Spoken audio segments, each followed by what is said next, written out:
பாஜக ஆட்சிக்கு வந்தால் அமைதியான இந்தியாவை அமளியான இந்தியாவாக மாற்றிடுவாங்க. ஒரு தாய் மக்களா வாழுற நம்ம மக்கள் மனசுல வேறுபாட்டு விதைகளை தூவி இந்தியாவை நாசம் செஞ்சிடுவாங்க. இன்னொரு முறை மோடி ஆட்சிக்கு வந்தா இந்தியாவில் ஜனநாயகம் இருக்காது. இத்தனை நாளா வெளிநாடுகளுக்கு டூர் போன பிரதமர் மோடி தேர்தல் வந்துட்டதால இப்போ உள்நாட்டுக்குள்ள டூர் அடிக்கிறாரு. அவர் ஏதோ ஷோ காட்ட வர்றாருன்னு நான் சொல்லலை, அவரே ரோடு ஷோ காட்டுறேன்னு சொல்லியிருக்கிறாரு. உண்மையா ஊழலுக்கு ஒரு யூனிவர்சிட்டி கட்டி அதுக்கு ஒருத்தரை வேந்தரா நியமிக்கணும்னா அதுக்கு பொருத்தமான நபர் இந்தியாவிலே மோடியை விட்டால் வேற யாரும் கிடையாது. நாடாளுமன்ற தேர்தலோடு சட்டமன்றத்துக்கு தேர்தல் வந்துடும்னு இளவு காத்த கிளி மாதிரி இருந்தார் பழனிசாமி. அவர் வதந்தி கிளப்பின மாதிரி எதுவும் நடக்கல. அடுத்த சட்டமன்ற தேர்தலில் திமுக தான் மாபெரும் வெற்றி வரும், பார்த்துக்கிட்டே இருங்க. உங்ககிட்ட இருக்கிற தொகுதிகளையும் சேர்த்து பறிக்க போறோம். நரேந்திர மோடி அவர்களுடைய மக்கள் தரிசன யாத்திரை சென்னையில் மிகுந்த உற்சாகமான வரவேற்புல மக்கள் அன்பு மலையில பிரதமரை நனைய வைத்திருக்கின்றார்கள். மத்தியிலிருந்து அடிக்கடி தமிழ்நாட்டுக்கு வந்துட்டு போயிட்டு இருக்கிறாங்க. அதனால என்ன பிரயோஜனம்? வர்றவங்க ஏதாவது ஒரு திட்டத்தை கொடுத்து அதனால மக்கள் நன்மை பெற்றிருந்தா பிரயோஜனம் உண்டு. அதை விட்டுட்டு நேரா ஏரோப்ளேன் வந்து இறங்குறாங்க, ரோட்ல போறாங்க, அதோட முடிஞ்சு போச்சு கதை. மக்கள் ஓட்டு போட்டுருவாங்களா? என்ன தமிழ்நாட்டு மக்கள் என்ன சாதாரணவர்களா? அறிவு திறன் படைத்தவர்கள். எது சரி தவறு என்று எடை ஓட்டு பார்த்து தீர்ப்பளிக்கக்கூடிய மக்கள் தமிழ்நாட்டு மக்கள். இந்த ஏமாற்று வேலையெல்லாம் ஒண்ணு எடுபடாது தமிழகத்திலே. இதே ரோட் ஷோ உங்க பண்ண வேண்டியதானே? பண்ண மக்கள் வரமாட்டாங்கன்னு உங்களுக்கு தெரியும். அதனால் ஒரே இடத்துல ஆளுகள் அசம்பிள் பண்ணி அப்படியே பட்டி மாதிரி அடைச்சி வச்சு அவங்க பேசுற அதே அரைச்சமாவை காலையிலேருந்து நைட்டு வரைக்கும் எழுத்து மாறாமல் அந்த பேப்பரை பார்த்து படிப்பாங்க. கருத்து சொல்ல முடியாதவர்கள் இந்த நரி பார்த்தீங்கன்னாங்கன்னா ஒரு மேலே ஒரு கிரேப்ஸ் பழம் இருக்குமா, அதை தாண்டி தாண்டி அந்த பழத்தை எடுக்க ட்ரை பண்ணுமா. அந்த பழம் கிடைக்காத பிறகு நரி சொல்லுமா இந்த பழம் புளிக்கிறதுன்னு. அதனால் அண்ணன் இபிஎஸ் அவர்கள் இன்னைக்கு அந்த பழம் புளிக்கிறதுங்கிறார். அதனால் இன்னைக்கு அண்ணன் இபிஎஸ் அவர்களுடைய பேச்சு என்பது அந்த திராட்சை பழம் புளிக்கிறது என்று சொல்வதை போல இருக்கு. நீங்கள் 50 வருஷம் மேலாச்சுல்ல, இதெல்லாம் அந்த அரசியல் கற்றுக்கூடி தெரியாமல் ஒரு அண்ணாமலை இல்லை, 1000 அண்ணாமலை வந்தால் கூட சரி எங்கள் கட்சியை வந்து எந்த காலத்தில் அழிவு கிடையாது. இந்த உளறிட்டு நானும் வந்து சீனில் இருக்கிறேன், நானும் களத்தில் இருக்கேன், என்னையும் சண்டைக்கு கூப்பிடுங்கன்னு சொல்லிட்டு இப்படியெல்லாம் கெஞ்ச வேணாம் அண்ணாமலை. பிரைம் மினிஸ்டர் வந்த ரோட் ஷோ வந்து ஃபெயிலியர்ன்றாங்களே எல்லாருமே, கூட்டமே இல்லைன்றாங்க, பேசும்போது எழுந்து போயிட்டேன்றாங்க. இதெல்லாம் அண்ணாமலைக்கு தெரியாது. அதனால் கிரவுண்ட் ரியாலிட்டி தெரிஞ்சு பேசுகிறான் அண்ணாமலையை பொறுத்தவரை. அண்ணாமலையை பொறுத்தவரை பார்த்தா ஒரு முழு பூசணியாக சோத்தில் மறைக்கிற மாதிரி நீங்கள் எல்லாம் வந்து ஆஹா ஓஹோன்னு சொல்லிட்டு பிஜேபி ஒன்றும் இல்லாத பிஜேபிக்கு ஒரு பூஸ்ட் கொடுக்கணும்னு நினச்சா கண்டிப்பாக வந்து அது கிரவுண்ட் ரியாலிட்டியில் வந்து அது வந்து எடுபடாத ஒரு விஷயம். அது திமுகவுக்கு தான் போட்டி. இதில் பாரதிய கட்சி 3வது இடம். ஆகவே அவங்கள பற்றி பேசி நம்ம நேரத்தை வேஸ்ட் பண்ண விரும்பல. வணக்கம், இது கேள்விக்களம். இன்னமும் 9 நாட்களில் வாக்குப்பதிவு நடக்கப் போகிறது. இறுதிக்கட்ட பரப்புரை தமிழ்நாட்டில் தீவிரமாக நடந்து கொண்டிருக்கிறது. இந்த நாட்டின் ஜனநாயக திருவிழாவில் முதல் கட்ட வாக்குப்பதிவு நடக்கக்கூடிய தமிழ்நாட்டில் 3 முனை போட்டியாக தேர்தல் பிரச்சார களம் அனல் பறந்து கொண்டிருக்கிறது.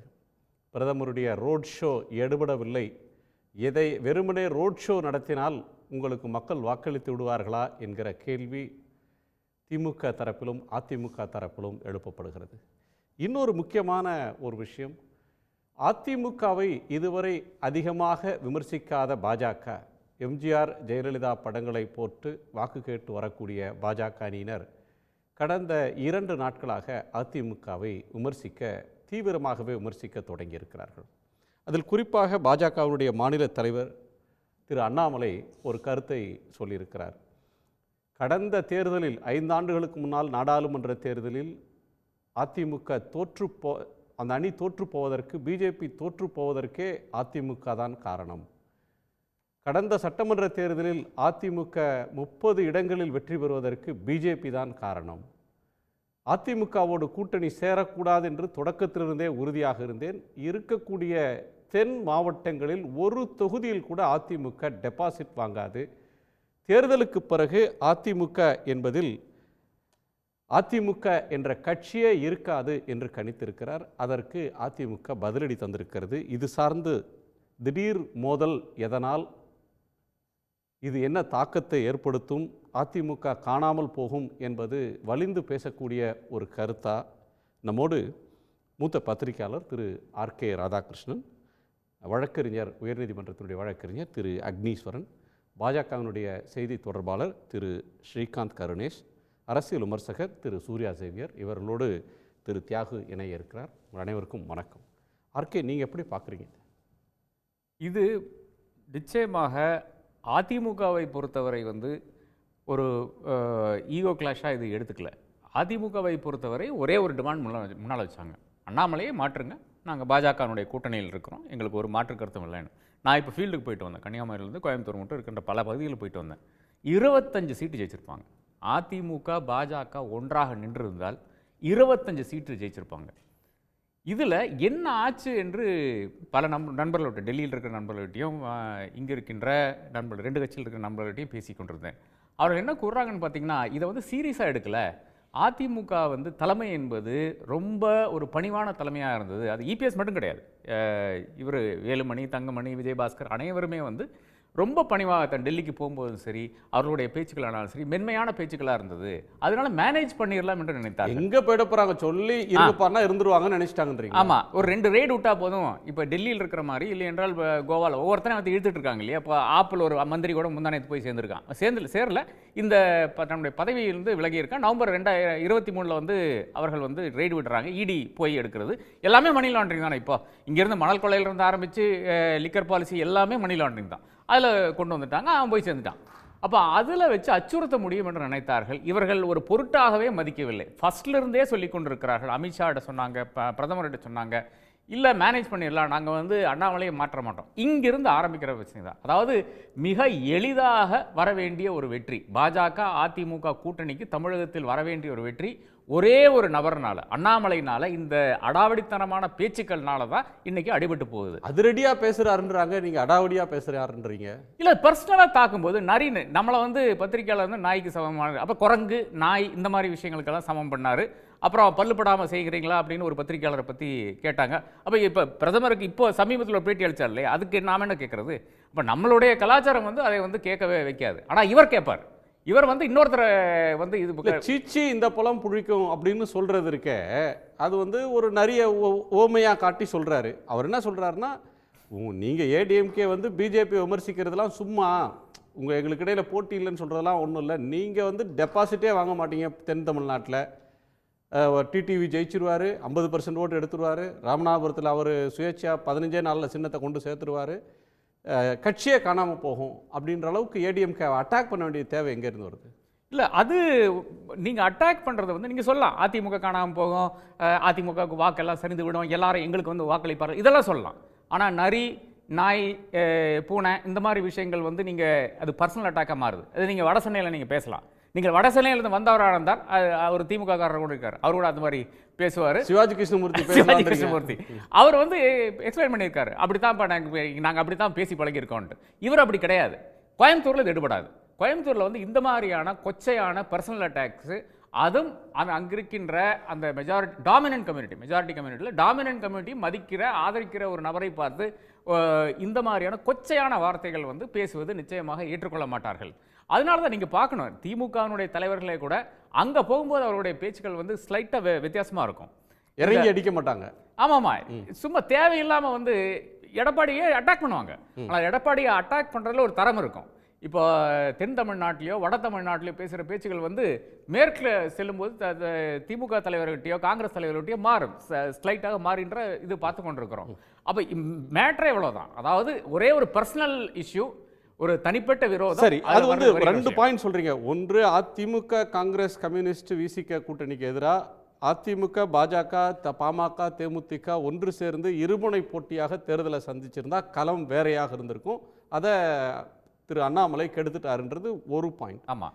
ரெண்டாவது, ரோட் ஷோ எடுபடாது அப்படின்னு அதிமுக விமர்சிக்கிறது. ஏன்னா பிரைம் மினிஸ்டர் விமர்சிக்கிறதுல ரொம்ப யோசிச்சு தான் அதிமுக விமர்சிச்சிருந்தது. குறிப்பாக யூபிஎஸ் வந்து இப்போ டைரக்ட் அட்டாக் பண்ணதில்லை இது வரையிலும். ஆனால் இப்போ 2 நாளாக பண்ணுறாரு. இன்னொரு கோணம் என்ன வருதுன்னா, ஒரு முனையில் பிஜேபி லீடர்ஷிப் வந்து ஜெயலலிதா அவர்களை புகழ்கிறது, எம்ஜிஆர் அவர்களை புகழ்கிறது, ஜெயலலிதா காலம் பொற்காலம், ஊழலே இல்லாத காலம், அதுக்கப்புறம் இபிஎஸ் வந்த பிறகுதான் மோசம், இப்படிலாம் பேசுறது இருக்கு. இது வந்து அதிமுகவுடைய வாக்குகளை குறி வச்சு அவங்க நினைச்சாங்கன்னா அந்த கட்சியே காணாமல் போகணும்னா அது அதிமுக சீன்றது மாதிரி ஆயிடாதா? நிச்சயமா அப்படித்தான் இருக்கும். இது இந்த ரோட் ஷோ கதையை நான் சொல்லிடுறேன். டி நகரில் ரோட் ஷோ நடத்துறாங்க. என்னைக்கு? தியாகராய நகர். அதான் உகாதி நாள் அன்று நடத்துறாங்க. அதுக்கு முன்னத்த நாளும் வந்து அங்கே ரெஸ்ட்ரிக்ஷன்ஸ் வருது. அங்கே யாருமே பிளாட்ஃபார்ம் அந்த நடைபாதையில் அது விற்கிறவங்க வந்து கம்ப்ளீட்டாக அவுட் ஆயிடுது. அவர்களால் அங்கே வந்து அன்னைக்கு வந்து வியாபாரம் செய்ய முடியவில்லை. 2 நாள் வியாபாரம் செய்ய முடியவில்லை. அவர்களுடைய லாஸ் என்னன்னு யோசிச்சு பாருங்க. உகாதி நாள் வந்து நாம் எல்லாமே வந்து 1ஆம் தேதி ஏதோ ஒரு பொருள் போய் வாங்குவோம். அது கோல்டாக இருக்கலாம், இல்லைன்னா ஏதோ ஒரு சாதாரண பித்தளை பாத்திரமாக கூட இருக்கலாம். இந்த மாதிரியான ஒரு பிஸ்னஸும் நடக்க விடல. டி நகரில் ஒரு பிஸ்னஸ், அதாவது நம்மளுடைய சென்னையினுடைய சென்ட்ரல் பிஸ்னஸ் டிஸ்ட்ரிக்ட், அன்றாடம் வந்து ஆயிரக்கணக்கான கோடிகள் அங்கே வந்து பிஸ்னஸ் நடக்கின்ற இடம். 10,000 இல்லை என்றால் 20,000 பேர் வந்து ஃபுட்பாத்தில் அவர்களுடைய அன்றாடம் அந்த உணவை கொள்கின்ற ஒரு இடம். அந்த இடத்துல கொண்டு போய் மோடியினுடைய ரோட் ஷோவை வைத்து எவன் பிஜேபிக்கு ஓட் பண்ண நினைச்சானோ அதையும் காலி பண்ணிட்டாங்க. இதுதான் ரோட் ஷோ. இதை பற்றி தான் நாசுக்கா வந்து எடப்பாடி இன்னைக்கு பேசியிருக்காரு. இப்படி பேசியிருக்கணும், அவர் அப்படி பேசவில்லை. அது அவரால் அவ்வளோதான் முடியும் என்று வைத்துக் கொள்ளலாம். மோடி அட்டாக் பண்ணுறதுலையோ அமித்ஷா அட்டாக் பண்ணுறதுலையோ வந்து ரொம்ப தெளிவாக இருக்கிறார்கள். எந்த அளவுக்கு போகலாம் என்றது தெளிவாக இருக்காங்க. ரொம்ப தெளிவாக அதிமுகவை பொறுத்தவரை இவர் மட்டும்தான் இங்கே எதிரி என்பது கொள்கை அடிப்படையான எதிரி கிடையாது. இங்க இருக்கின்ற எதிரி மட்டும்தான், அதாவது அண்ணாமலை தான் எதிரி என்றுதான் இருக்கிறார். இப்படி இருந்தால் கூட அது திமுகவுக்கு எதிராக, குறிப்பா முதலமைச்சர் திரு ஸ்டாலின் அவர்களுக்கு எதிராக அவரோட சேலஞ்சரா யார் வரணும், இது வந்து பார்லிமெண்ட் எலெக்ஷன் மாதிரி தெரியல. ஆமா, அடுத்த அசம்பிளி எலெக்ஷனுக்கு சீஃப் மினிஸ்டர் கேண்டிடேட்டா திரு எடப்பாடி இருந்தார்னா அவர் பிரைமரி சேலஞ்சரா அல்லது திரு அண்ணாமலை சேலஞ்சரா அப்படின்னு பொசிஷன் பண்ணிக்கிறதுக்கான ஒரு ஷேடோ பாக்ஸிங் தான் நடந்துட்டு இருக்கிறது மாதிரி தெரியுது. நம்ம தொடர்ந்து பேசலாம். திரு ஸ்ரீகாந்த், அதிமுகவே காணாமல் போயிடும், தென் மாவட்டங்களில் அதிமுக டெபாசிட் இழந்துரும், எடப்பாடி பழனிசாமி வந்து ஒரு நரி மாதிரி பேசுகிற பாஜகவை சொல்கிறாரு அப்படின்னு சொல்கிறதும், ரோட் ஷோ ஒரு பிளாஃப், ரோட் ஷோ வந்து பண்ணிட்டா மட்டும் மக்கள் ஓட்டு போட்டுருவாங்களா, டெல்லியிலேருந்து திடீர் விமானத்தை பிடிச்சி வந்து ரோட்டில் போனீங்கன்னா உங்களுக்கு வந்து மக்கள் ஓட்டு போட்டுருவாங்களா, ஏதாவது திட்டம் போட்டு மக்களுக்கு பலன் கொடுத்தா தானே ஓட்டு போடுவாங்க அப்படின்னு இபிஎஸ் விமர்சிக்கிறதுக்கு பின்னாடி என்ன சார் அரசியல்?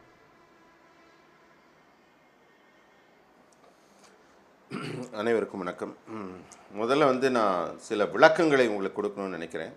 எங்கள் தலைவர் பேசும்போது, ரொம்ப படித்த கண்ணியமிக்க எங்கள் மாநில தலைவர் அண்ணாமலை அவர்கள் பேசும்போது, தமிழ்நாட்டில் வழக்கமாக நம்ம எல்லாரும் சொல்கிற ஒரு சொற்றொடர், ஒரு பழமொழி, சீச்சி இந்த பழம் புளிக்கும்னாரு. வேறு யாரையும் நரி, குரங்கு அப்படின்லாம் கொஞ்சம் முன்னாடி வழக்கமாக திமுக சார்பாக ரொம்ப ஆழமாக பேசக்கூடிய அண்ணன் ஆர்கே அவர்கள் சொன்னார். அந்த மாதிரி அவர் வந்து பேசலை, யாரையும் சொல்ல ஒரு ஒரு ஒரு ஒரு ஒரு அவர் வந்து அந்த வழக்கு சீச்சி இந்த பழம் புளிக்குங்கிறதுக்காக தான் அந்த அந்த அந்த சொலவாடை தான் அது பயன்படுத்துறது. அதுக்கப்புறம் அவர் நாயி பூனைலாம் வேற நிறைய வேற சேர்த்துக்கிட்டார். ஆனா நான் அங்க பாருங்க, வெளியூர்ல இருந்து பேசுறேன், நீங்க பேசுறப்ப ஒரு சொல் குறுக்கிட்ட நான் அமைதியா பேசுறேன், நீங்களே நடத்திக்கோங்க ஷோ. இல்ல நீங்க பேசுறப்ப 1000 அபத்தம் பேசுறீங்க, 1000 அபத்தம் பேசுறீங்க, ஒரு பத்திரிகையாளர் 1000 அபத்தம் பேசுறீங்க, வாய் மூடிட்டு கேக்குறீங்க. அதே மாதிரி எஸ் நோ சொல்லுங்க. பத்திரிகையாளர்களை குரங்குன்னு கூப்பிட்டாரா இல்லையா? குரங்கு மாதிரி தாவி தாவி வராங்கன்னு கூப்பிட்டாரா இல்லையா? அண்ணா, நீங்க உங்க நேரத்துல நீங்க உங்களை சொன்ன உங்க நேரத்துல உங்களோட விளக்கம் நீங்க கொடுங்க. ஏன்னா என்ன அட்டாக் பண்ணாதீங்க. 12 நிமிஷம் பேசுறீங்க, நீங்க பேசுறது நான் பேசும்போது உங்களை அட்டாக் பண்ணல. இல்ல நீங்க என்ன அட்டாக் பண்ணீங்க தான், நீங்க பாஜக அட்டாக் பண்ணலையா? அப்ப நான் பாஜக அட்டாக் பண்ணல. அதே மாதிரி கேளுங்க, அந்த பொறுமை இல்லையா? அந்த கருத்துக்கு நான் வந்து எதிர்வினை ஆற்றுறேன். ஏன் பதட்டப்படுறீங்க? பத்திரிகையாளர்களை தாவி வருகின்ற குரங்கு என்று அவர் அழைக்கவில்லையா இல்லையா? இதுதான் கேள்வி. எஸ் நோ, அவ்வளவுதான் சொல்லுங்க.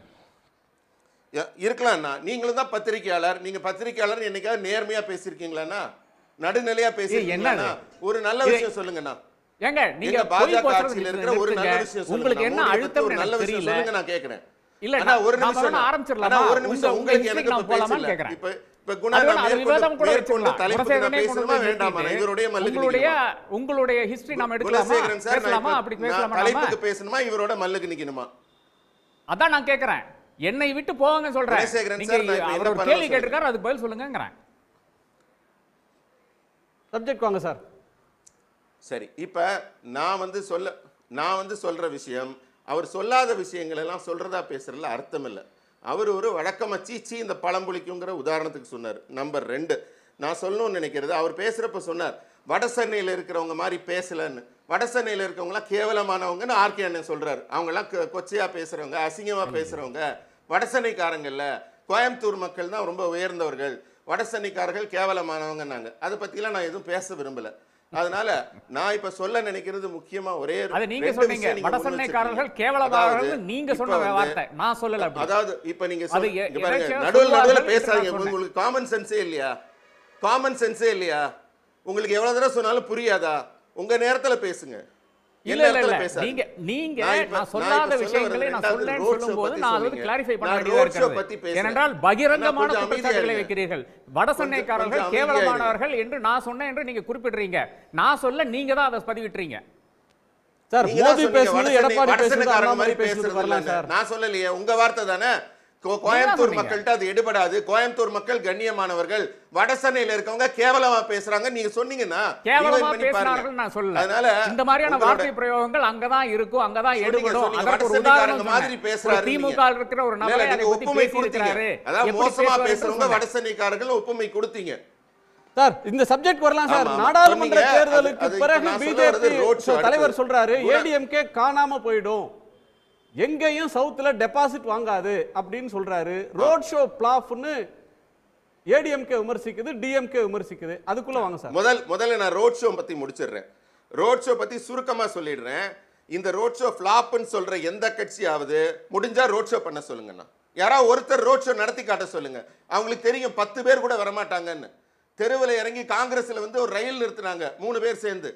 அதே மாதிரி தான் இண்டி கூட்டணியில் அது திமுகவாக இருக்கட்டும், காசு கொடுத்து பிரியாணி கொடுத்து குவார்டர் கொடுத்து ஆளை கூட்டிட்டு வர்றாங்கல்ல, ஒரே இடத்துல பட்டி தொட்டி மாதிரி அடைச்சு வச்சு அந்த கூட்டம் தான் நடத்த முடியும்.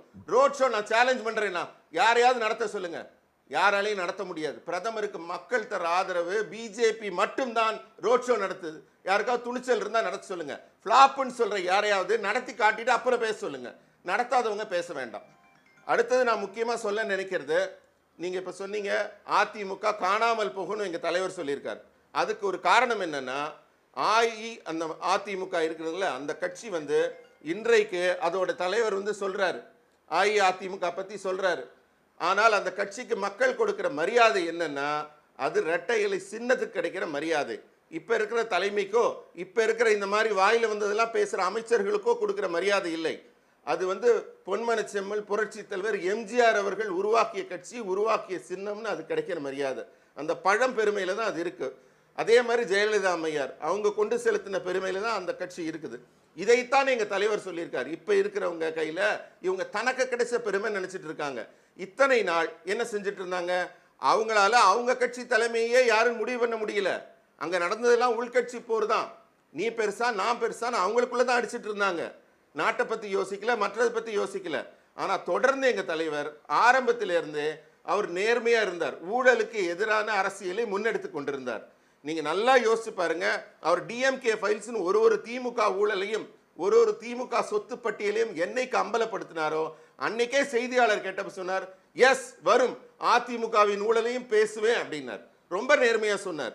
இன்னைக்குல இது எல்லா சேனல்லையும் நேரலையில் ஒளிபரப்பான விஷயம். நான் ஒன்றும் புதுசான செய்தி சொல்லலை. அதனால அவருடைய நிலைப்பாட்டில் அவர் தெளிவா இருந்தார். இப்படி ஒரு இளைஞன், ஒரு சாமானியமான இளைஞன் கோயம்புத்தூர் கிராமத்திலேருந்து வந்து இங்க இருக்கிற 50 வருஷமா குப்பை கொட்டின எல்லா கட்சியும் கண்ணில் விரல விட்டு ஆட்டுறாரே அப்படிங்கிற ஒரு பதட்டம் தான் எல்லாருக்கும் வந்திருக்கு. அதனால இது நேரடியா அண்ணாமலை எதிர்ப்புங்கிறதுல இவங்க எல்லாருமே பங்காளிகள் ஒன்று சேர்ந்து தான் இப்ப செயல்படுறாங்க. நான் சொல்றது என்னன்னா, அதிசயமாக எல்லாரும் வியப்புக்கு போற மாதிரி இங்க வந்து 2 பேரும் ஒரு கூட்டணி தான். இப்ப வந்து அஇஅதிமுகவும் சரி திமுகவும் சரி 2 பேரும் சேர்ந்து எதிர்க்கிற ஒரே தலைவர் அண்ணாமலை அவர்கள் தான். அதனால மொத்தத்தில் நான் என்ன சொல்ல வரேன்னா, நாங்க ஊழலை எதிர்க்கிறோம். அந்த ஊழல் எந்த ஓகே சார், ஓகே. அதாவது திமுகவும் சேர்ந்து அண்ணாமலையை எதிர்க்கிறாங்க அப்படின்னு சொல்றாரு. கொஞ்ச நாளுக்கு முன்னாடி பேசலாம் சார். திரு அக்னீஸ்வரன், கொஞ்ச நாளுக்கு முன்னாடி நரேந்திர மோடி அவர்களுக்கு எதிராக தமிழ்நாட்டில் அதிமுக தவிர மீது எல்லா கட்சியுமே போராடினாங்க, கருப்பு பலூன்லாம் விட்டாங்க, ஒரு பெருசாக போயிட்டு இருந்தது. இப்போ அவர் சொல்லக்கூடிய ஒரு முக்கியமான கருத்து, அதிமுக காணாமல் போகும், அவர் ஒரு சீச்சி இந்த பழம் பிடிக்கும் அப்படின்னு சொல்கிற ஒரு ஓமையை தான் சொன்னார், சொலவடையை தான் சொன்னார் அப்படின்னு சொல்கிறார். ரோட் ஷோ பெரிய வெற்றி வேறு யாருக்காவது நடத்த முடியுமா அப்படின்னு? அதாவது இந்திய நாட்டில் மாண்புமிகு பாரத பிரதமர் காபந்து அரசாங்கத்தினுடைய திரு மோடி அவர்கள் ரோட் ஷோ விட்டதுக்கு பதிலாக மிக்ஸாம் புயலுக்கு ஒரு போட் ஷோ விட்டுருந்தா நான்லாம் தப்பிச்சு ஊருக்கே போயிருந்திருப்பேன். ஒன்று, இந்த 10 ஆண்டு காலமும் அவர் ஷோ கவர்மெண்ட் தான். இது Indian government, it's not an action government, it is a show government. Modi government show match government. Yes. ஒன்று. ரெண்டாவது, நான் சீச்சி இந்த பழம் புளிக்கும் அப்படின்னு சொன்னது போட்டது இங்கே வந்த இதுலேயே சொல்கிறாரு, சீச்சி இந்த பழம் புளிக்குன்னு போனது மாதிரி அப்படின்னு தான் சொல்கிறாங்க. ஆனால் நான் இப்போ என்ன சொல்கிறேன்னா, இந்த சன் டிவி வாயிலாக மரியாதைக்குரிய திரு அண்ணாமலை, முன்னாள் IPS அதிகாரி, காவல்துறை அதிகாரி அவர்களுக்கு நான் பணிவோடு சொல்கிறது, ஒரு சின்ன ஒரு டம்ளரில் அல்லது ஒரு கப்பில் ஒன்றும் இல்லை, ஒரு 20 சொட்டு தண்ணி தான் இருக்கும். அந்த தண்ணியை பார்த்த உடனே அந்த காக்கா என்ன பண்ணும், ஒரு 100 கல்லை தூக்கி அந்த கப்பில் போடும். கப்பில் போட்டு அந்த தண்ணியை கொஞ்சம் கொஞ்சமாக மேலே அப்பா தண்ணி வந்துருச்சு. அந்த மாதிரி தான் தமிழ்நாட்டில் இன்னைக்கு பாஜகவினுடைய தலைவர்கள் இல்லாத ஒரு மக்களுடைய செல்வாக்கு இருக்கிறது மாதிரி காட்டி, காக்கா கல்லை தூக்கி போட்டது மாதிரி இன்னைக்கு அரசியல் பண்ணிட்டு இருக்கிறாங்க பாரதிய ஜனதா. அண்ணன் ஸ்ரீகாந்த் கருணேஷ் பேசுகிற போது கோயம்புத்தூர்காரரு திரு அண்ணாமலைனார், அவர் கரூர்காரர். திரு அண்ணாமலை அவர்கள் பரமசிவம் கழுத்தில் இருக்கக்கூடிய ஒரு பாம்பை போல பாரத பிரதமர் மோடி அவர்கள் திரு அண்ணாமலையை இங்கே நியமித்தது 2020 சார். 2020 இன்னைக்கு 2024, வெறும் 4 ஆண்டு கால அரசியல்ல ஒரு 31 ஆண்டு காலம் அரசியல் கட்சியை, ஆட்சியில் இருந்த கட்சியை காணாமல் போகும் என்று சொன்னால் நீங்கள் என்ன கிளி ஜோசியரா, இல்லை பெரிய ஜியோகிராஃபரா, அல்லது பொலிட்டிக்கல் அனலிஸ்டா? அப்போ அதை நீங்கள் யார் என்பதை சொல்லணும். இதுக்கு முன்னாடி கொஞ்சம் பின்னோக்கி போனோம்னா, அதிமுக காணாமல் போகும் என்று சொன்னவர்கள் காணாமல் போனார்கள் என்பதற்கு திரு திருநாவுக்கரசு அவர் சொன்னார், அதிமுக காணாமல் போயிருங்க அப்படின்னார். திரு STS சொன்னார், அவர்கள் தான் அரசியல் இருந்து காணாமல் போனார்கள். திரு மறைந்த RM வீரப்பன் சொன்னார், அதிமுக காணாமல் போயிருங்க. ஆகவே திரு அண்ணாமலை அவர்களும் இந்த 2024 தேர்தலோடு காணாமல் போவார்.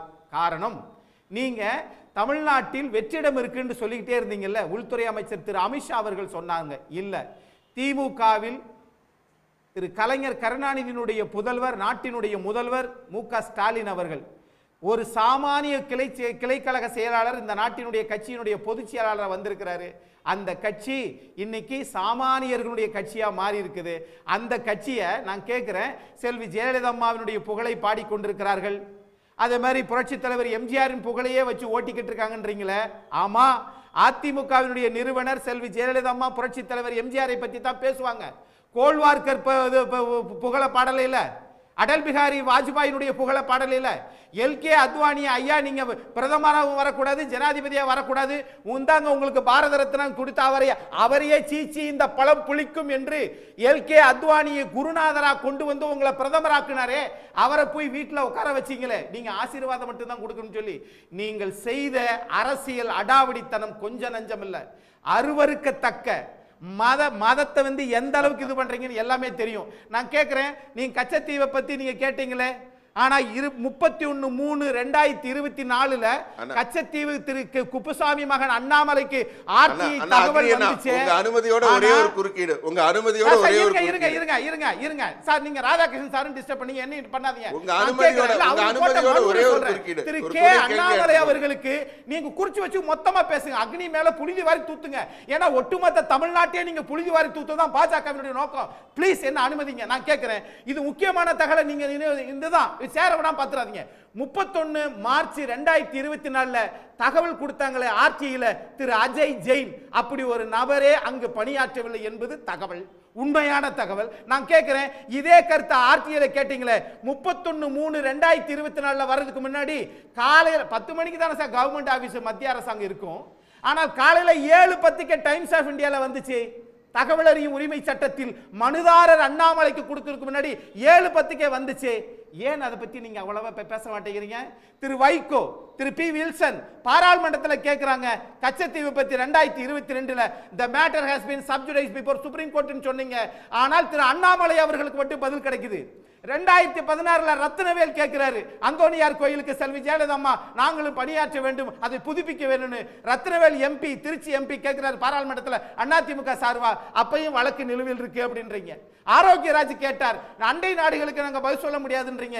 8(1)A படி நாங்க தகவல் அறிவு உரிமை சட்டம் சொல்ல முடியாதுன்றீங்க. கச்சத்தீவு பத்தி நேத்தே பிரதமர் பெருசா பேசல, நாளைக்கு மீட் தெரியுமா? அப்படின்றதுக்கு அவரே வரல, அவரே பேசலையே. அவர் பேச மாட்டாரு. அப்படின்னா அவர் பேசாததை திரு அண்ணாமலை ஆயுதமாக தகவல் அறிவு உரிமை சட்டத்தில் எடுத்தாருன்னா சார் சும்மா பல தூவாங்க சார். இப்ப பிரைம் மினிஸ்டர் வந்து இந்த இடத்துல வந்து முக்கியமான இடத்துல இருக்கிறவர், இலங்கையோட டீல் பண்ற ஒரு வலிமை பெற்றவர் வந்து பிரதமர். அவர் தமிழ்நாட்டு தேர்தல் களத்துல கச்சத்தீவு ஒரு கீ இஷ்யூ, இது பேசினா ஓட்டு விழும் அல்லது இது வந்து தமிழ்நாட்டுடைய உயிர்நாடி பிரச்சனைன்னு கருதி இருந்தால் இதை நாங்க மீட்டுருவோம். 30 நாள் ஜூன் 4ஆம் தேதி ரிசல்ட் வந்தா அன்னையிலிருந்து 30வது நாள் கச்சத்தீவு இந்தியால சேர்ந்துரும் அறிவிச்சிருக்காரு. சார் குணா சார் 10 வருஷம் 2014 இருந்து 2024 வரைக்கும் இருந்துச்சு. அப்ப எல்லாம் தமிழ்நாட்டு பிரச்சனைகளை தலாணி மாதிரி ஏசிய போட்டு தூங்குனீங்களே, 1.5 ஏசிய வச்சு. அன்னைக்கு இந்த நாட்டு மக்களுடைய பிரச்சனை தெரியாதா? மிக்ஸாம் புயலுக்கு நீங்க வரவே இல்லையே. அதே மாதிரி பணம் பேரிடர் அறிவிக்க மாட்டேன்னு சொன்னீங்களே. தமிழ்நாட்டுடைய மாண்புமிகு எதிர்க்கட்சி தலைவர் களத்தில் தூத்துக்குடியில நின்றாரு, இதெல்லாம் உங்களுக்கு தெரியாதா? ஸ்ரீகாந்த் சொன்ன ஒரு குற்றச்சாட்டு, இப்ப வந்து முதலமைச்சர் வந்து அதிமுகவை பார்த்து என்ன சொல்றாருன்னா, நீங்க வந்து பிஜேபியை நிஜமா எதுக்கல, பிஜேபிக்கும் அதிமுகவுக்கும் கள்ள உறவு இருக்கு, கள்ள கூட்டணியா இருக்கு, நீங்க வந்து பிஜேபியை திமுக எதிர்ப்பு ஓட்ட, மோடி எதிர்ப்பு ஓட்ட பிரிக்கிறதுக்காக நீங்க வந்து சேர்ந்திருக்கீங்கன்றாரு. இப்போ பிஜேபி சொல்லக்கூடிய கருத்து என்னன்னா, திமுகவும் அதிமுகவும் பங்காளிக எல்லாம் சேர்ந்து பிஜேபி இப்போ எதுக்குறாங்க, அவங்களுக்கு இடையில ஒரு ரகசியமான அண்டர்ஸ்டாண்டிங் இருக்கு, அப்படி இருக்கா? அப்படி இல்ல சார், இல்லாத ஓட்டை பிரிக்கணும்ன்ற அவசியமே கிடையாது. ஒண்ணு, எது இல்லாத ஓட்டு? பாஜகவுக்கு ஓட்டே இல்ல சார். 2021 சார் 2021 நான் கேட்கிறேன், நீங்க ஏன் வந்து இந்த அளவுக்கு இருந்து எத்தனை சதவீத வாட்டு? 2.5%, 2.5. சரி, நீங்க ஈரோடு கிழக்குல ஏன் நீங்க தான் மாறுதட்டிக்கிறீங்க, நாங்களா எதிர்க்கட்சி, ஏன் உங்களால் நிற்க முடியவில்லை, ஏன் உங்களால செய்ய முடியல? அப்படின்னா இவர்களுடைய நோக்கம் வந்து வேண்டுமென்றே வெறுமனை விளம்பரத்தை வச்சே அவங்க இது பண்றாங்க சார். நான் கேட்கிறேன், நீங்க என்ன 10 கிலோமீட்டரா நீங்க ரோட் ஷோ போயிட்டீங்க, சரி தாம்பரத்திலிருந்து நம்ம செஞ்சாச்சு கோட்டை வரைக்குமா வந்தீங்க? ஏங்க டிராபிக் ஏரியால வியாபாரிகளை வந்து லீவு நாள்ல போட்டு ஒரு 2 கிலோமீட்டர் கூட இல்ல. நீங்கள் அண்மையில் கொடுத்த தனியார் தொலைக்காட்சிக்கு 4 லட்சம் பேர் கூட பார்க்கல. அப்ப தமிழ்நாட்டுடைய மனநிலையை தெரியாமலேயே இங்கு உள்ள திராவிட கட்சிகள்லாம் ஊழல் கட்சி, அப்ப தேர்தல் பத்திரத்தையே சுப்ரீம் கோர்ட்ல நீங்க வந்து ஸ்டேட் பேங்க் வந்து கொண்டு போய் ஓடி ஒளிஞ்சிங்க சார். நிர்மலா சீதாராமன் அம்மா அவர்களுக்கே நிக்க காசு இல்லைன்றாங்க. அப்படின்னா தேர்தல் பத்திரத்தில் 6000 கோடி எங்க போச்சு? ஏன் இந்த நாங்க தான் இந்தாங்க புடிங்க, ஏன் சொல்ல தவறுகிறீர்கள்? ஒரு நிமிஷம் ஸ்ரீகாந்த் குறுக்கிட வரும். திரு ஸ்ரீகாந்த்,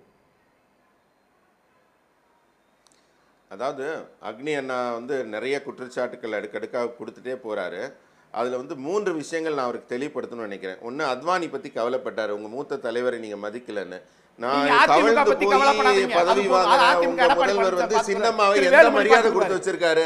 இன்னைக்கு சின்னம்மா அன்னைக்கு உங்களுக்கு அந்த விடுதியில டேபிள் கடியில் அவர் தவழ்ந்து போய் அவர் அந்த முதலமைச்சர் பதவி வாங்கலன்னா அவர் நீ டிடிவி என்ன பண்ணி சொல்லி கேடி ராகவன் எடப்பாடி இது பார்த்துக்கிட்டு தான் இருக்குது உலகம் என்ன? அதனால கேடி ராகவன் அதனால நீங்க வந்து இந்த மாதிரி மற்றவங்களுக்கு என்ன மரியாதை கொடுக்கலங்கிறத பேசாதீங்க. 2வது விஷயம், பிரதமர் கச்சத்தீவு பத்தி பேசினார், நான் தான் மொழிபெயர்த்தேன். கச்சத்தீவு பத்தி கண்டிப்பாக பேசினார். அதுவும் இல்லாமல் அதில் நீங்கள் கவலைப்படுறீங்க பத்திரிகையில் எப்படி வந்துச்சுன்னு. அதான் பத்திரிகையில் புகை நுழையாத இடத்துல கூட பத்திரிகை நுழைஞ்சு கொண்டாடும். இதை நீங்கள் பத்திரிக்கையாளர் தான் கேட்கணும், அரசு மேலே குற்றச்சாட்டு இல்லை. 2வது, இப்போ தான் ஆர்கே பேசுனப்ப சொன்னார் 1/2 கிலோமீட்டர் போனதுக்கே 10,000 கோடி வீணா போச்சுன்னாரு. நீங்கள் தாம்பரத்துலேருந்து நடக்க சொல்கிறீங்க, அப்புறம் என்னத்துக்காரது? அதாவது குறை சொல்றது முடிவு பண்ணிட்டா எது வேணா சொல்லலாம்னு பேசாதீங்க ஆளுக்காளு. பிரதமர் மக்கள் ஆதரவு சென்னையோட மத்திய ஹார்ட் மக்கள் அப்படியே திரண்டு வந்து அவருக்கு ஆதரவு கொடுத்திருக்காங்க. புரியுதுங்களா? ஆமா, 7000 பேர் மொத்தம். நீங்க சொல்ற இந்த எல்லா கற்பனை குற்றச்சாட்டும் எந்த இடத்துலயும் எடுபடாது. இல்லை, நீங்க சொல்ற கருத்தின்படி பிரதமர் பேசுறது உண்மை. தென் சென்னையில தமிழிசை வந்து லட்சக்கணக்கான ஒரு வித்தியாசத்துல ஜெயிக்கணும். ஜூன் 4 சொல்லும் சார். நீங்க டென்ஷன் இல்ல சார். மொத்த தமிழ்நாட்டிலயும் நீங்க எத்தனை புள்ளி வேணா வச்சிட்டு சொல்லுங்க. இல்லாத வாக்குறுதிகளை 10 வருஷம் எதுவுமே செய்யல. தமிழ்நாட்டுல இன்னொன்னு கேக்குறேன். பாஜகவினுடைய தலைவர் திரு அண்ணாமலை கேக்குறாரு, திமுகவை எதிர்க்கிறதுக்கு ஒரு கட்சி தேவையா? எத்தனை சதவீதம் அது திமுகவை எதிர்ப்பதற்கு சார் ஒரு நிமிஷம், உங்க டர்ன் முடிஞ்சிருச்சு. இந்த திமுகவை எதிர்ப்பதற்கு அதிமுகன்னு ஒரு கட்சி தேவையாங்க அப்படின்னு கேக்குறாரு. நான் இதே திரு அண்ணாமலை அவர்களுக்கு சொல்லுகிறேன், இந்தியாவை அழிப்பதற்கு பாஜக ஒரு கட்சி இருக்கிற போது திமுகவை எதிர்ப்பதற்கு ஒரு அதிமுக கட்சி இருக்காதா? இதெல்லாம் என்ன ஒப்பீடு? ஆகவே நீங்க முதல் எம்எல்ஏ இல்ல, ஒரு கவுன்சிலர் இல்ல, ஒரு எம்பி இல்ல, திரு BL சந்தோஷ் இல்லை என்றால் நீங்களே இல்லை. ஆகவே you are nominated as a post. ஒரு பார்ட்டி ஸ்டேட் செக்ரட்டரியா நியமிக்கப்பட்டிருக்கிறீர்கள். நீங்கள் ஒரு கட்சியை, திராவிட கட்சியை, செயலாக்கம் கொடுத்த ஒரு கட்சியை, மக்கள் மீது நம்பிக்கை வச்ச ஒரு கட்சியை வந்து இப்படி புழுதிவாரி தூத்துனீங்க என்றால் அரசியல் இருந்து மெல்ல மெல்ல நீங்கள் அகற்றப்படுவீர்கள். அதுதான் என்னுடைய கருத்து. ஆகையினால இவிஎம் மிஷின் எல்லாம் வந்து எப்படி என்று பாத்துக்கணும், மக்கள் தான் பார்க்கணும். தமிழ்நாட்டில் மதவாதத்தை நம்ப மாட்டாங்க. யார் தப்பு செய்யறாங்களோ அவங்க மக்களால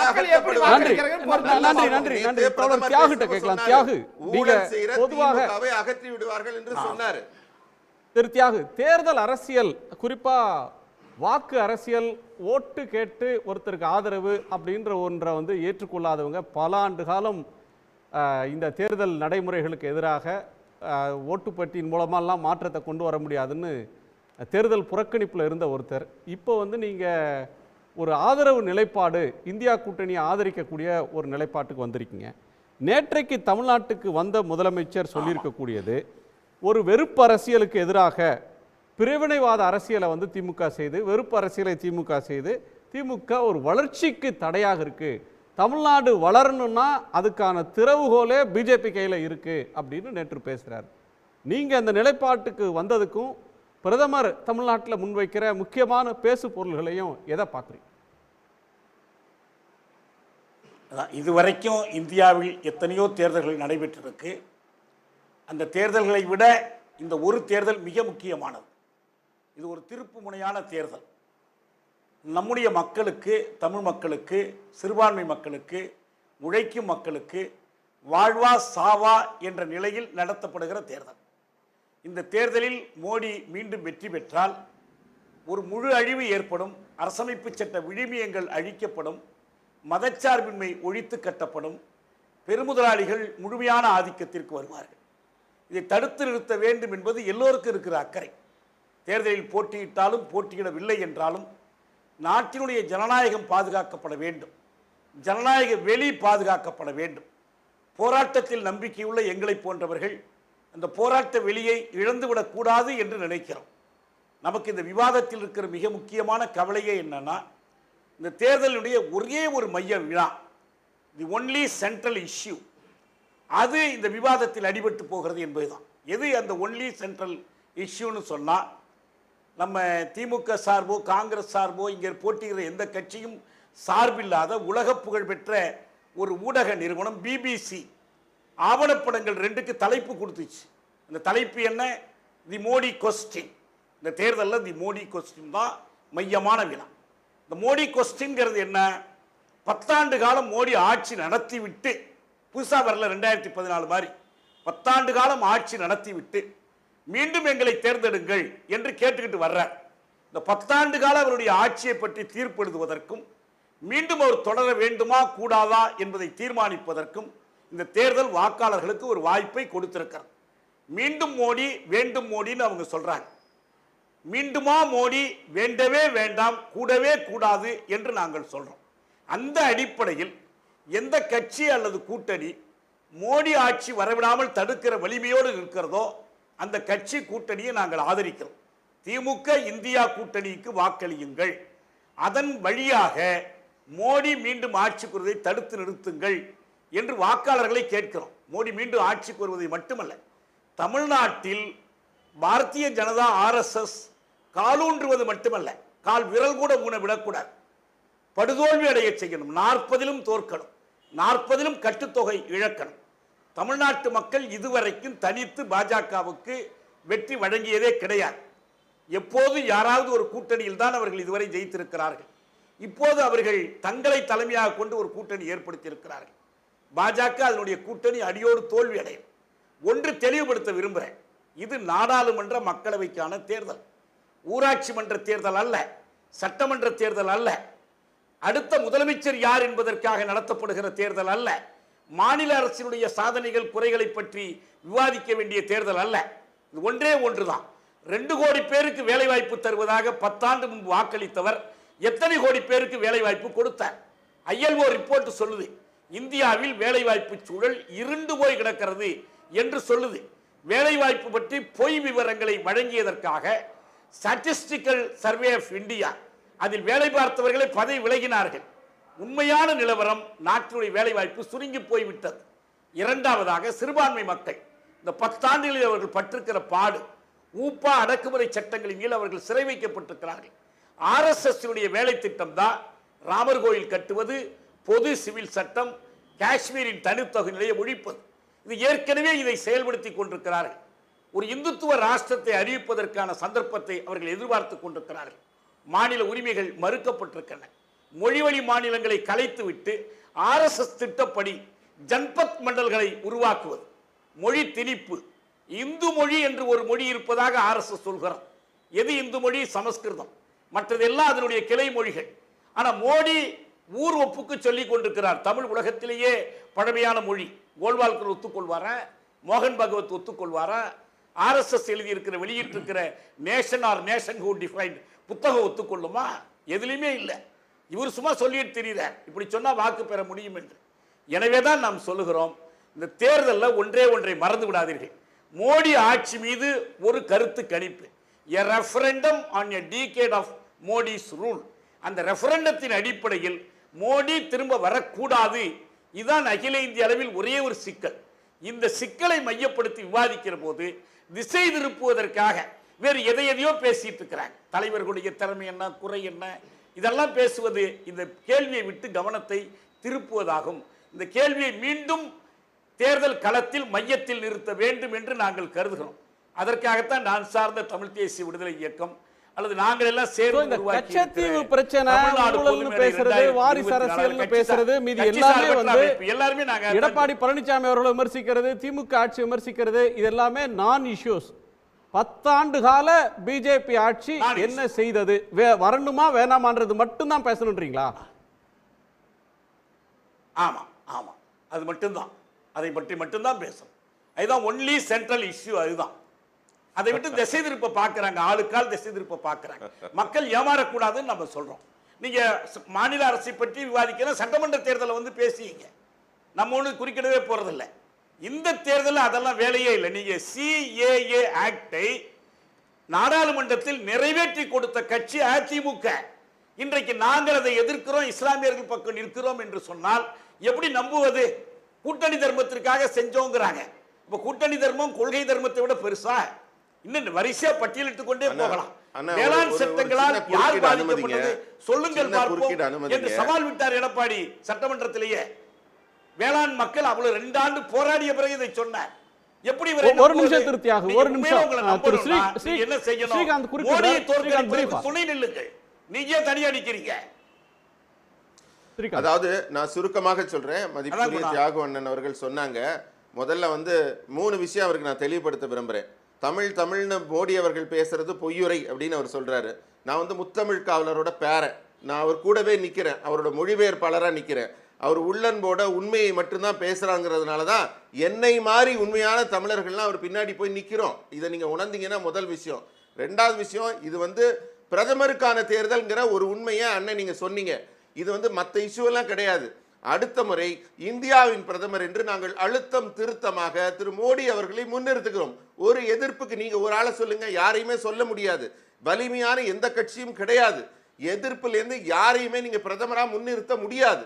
எல்லாருமே துண்டு துண்டா சித்தாந்தங்கள்ல வேறுபட்டு மாறுபட்டு போராடி கொண்டிருக்கிற சின்ன சின்ன கட்சிகள் எல்லாரும் ஒரே இந்தி கூட்டணியில வந்து உள்ளுக்குள்ள ஒன்றாக இன்றும் இல்லை. ஒன்றாக வரவில்லை. அதனால எங்களுடைய கவலை எல்லாம் என்ன இருக்கு, 400க்கு மேல எவ்வளவு எடுக்க போறோங்கிறது மட்டும்தான் இருக்கு. இன்றைக்கு ஊழலை எதிர்த்து, வம்சாவளி அரசியலை எதிர்த்து, கச்சத்தீவு போன்ற பிரச்சனைகளை முன்னெடுத்து தமிழின் மேல உண்மையான பற்றுதலை வெளிப்படுத்தி அவர் பேசின பேச்சுக்கு நேற்று மிகப்பெரிய வரவேற்பு இருக்கு. அதனால மோடி அவர்களுக்கு எதிர்ப்பு அலை என்பது தமிழகத்தில் இல்லை, அது மாறிவிட்டது. இதை உணர்ந்து கொள்ள வேண்டும், அக்செப்ட் பண்ணி தான் ஆகணும். முதலாவதாக பிரதமர் வேட்பாளர் என்று அறிவிப்பதற்கு அரசமைப்பு சட்டத்தில் இடமில்லை. அரசமைப்பு சட்டத்தின்படி இது நாடாளுமன்ற உறுப்பினர்களுக்கான தேர்தல். ஒரு கட்சி ஒரே ஒருவரை பிரதமர் வேட்பாளராக அறிவிப்பது அரசமைப்புக்கு விரோதமானது. ஏன்னா தேர்தல் முடிந்து நாடாளுமன்ற உறுப்பினர்கள் கூடி பெரும்பான்மை தலைவரை தேர்ந்தெடுத்து அவர் பிரதமராகணும், இதான் சட்டம். எனவே ஒரு கட்சி பிரதமர் வேட்பாளராக ஒருவரை முன்னிறுத்தாததை நான் வரவேற்கிறேன். தேர்தல் முடிந்த பிறகு பெரும்பான்மை தேர்ந்தெடுக்கட்டும். ஒருத்தரை பிரதமர் வேட்பாளராக முன்னிறுத்துவது மக்களை அவமதிக்கிற செயல், சட்டத்தை அவமதிக்கிற செயல். அதைத்தான் மோடியும் பாஜகவும் செய்கிறார்கள் என்பது பெருமைக்குரியதல்ல, அது சிறுமைக்குரியது. இரண்டாவதாக, மோடி அவர் தமிழை நேசிக்கிறார், அதுக்காக நாங்கள்லாம் ஒரு பின்னால நிற்கிறோம். முதல் விஷயம் ஒரே ஒரு கேள்விதான். இந்திய அரசமைப்பு சட்டத்தில் 17வது பகுதியை திருத்தி தமிழையும் ஆட்சி மொழியாக்குவதற்கு மோடி முன்வருவாரா? 10 ஆண்டு காலத்தில் என்ன செய்தார்? அமித்ஷா தலைமையிலான ஆட்சி மொழி குழு அமைக்கப்பட்டது. அந்த ஆட்சி மொழி குழு எதை பற்றி பேசியது தெரியுமா?